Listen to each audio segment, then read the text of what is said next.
Bonsoir, je m'appelle Didier Thévenot, je suis père de 3 enfants, je suis famille d'accueil et accessoirement professeur de philosophie. Je suis secrétaire national du parti de gauche et je me suis engagé dans le rassemblement parce qu'en tant que militant du Front de gauche, j'ai voulu participer à la seule liste qui lutte à la fois contre le productivisme et l'extractivisme, qui sont les outils principaux d'un capitalisme effréné, qui se moque bien de la nature, qui se moque bien de la vie et qui se moque bien de nos vies. Qu'on le veuille ou non, le réchauffement climatique nous imposera de changer de système. À l'heure où on attend et on subira, en essayant de sauver ce qu'on peut, ou alors on agit maintenant. Le Rassemblement a décidé d'agir maintenant, en engageant notre région dans une transition énergétique digne de ce nom. Ce n'est pas la croissance qui doit guider la transition énergétique.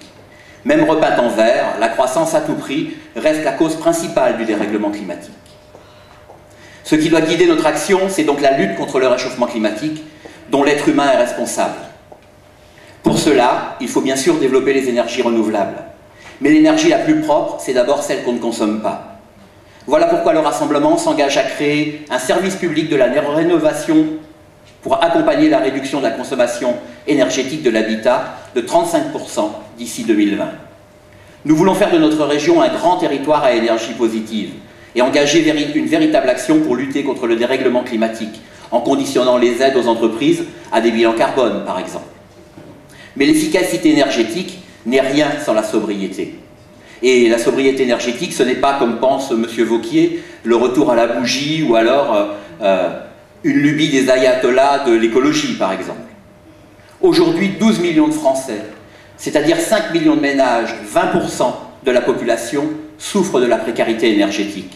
Favoriser la sobriété et l'efficacité énergétique, c'est d'abord la condition pour que les plus faibles de nos concitoyens ne soient pas asphyxiés par leurs factures énergétiques et en particulier leurs factures d'électricité.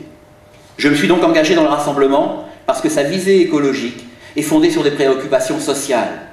Qu'on l'appelle écologie sociale, écosocialisme, peu importe. La transition énergétique que nous porterons tiendra compte des citoyens, de leurs besoins les plus urgents, mais aussi des travailleurs de l'énergie, dont les sous-traitants, par exemple, du nucléaire, qui sont en première ligne face à des dangers qui nous menacent tous. Militant du Front de gauche, j'ai défendu l'humain d'abord. Mais je m'engage aujourd'hui pour le Rassemblement qui se bat pour l'humain d'après, celui qui naîtra de l'écosocialisme. Merci Didier.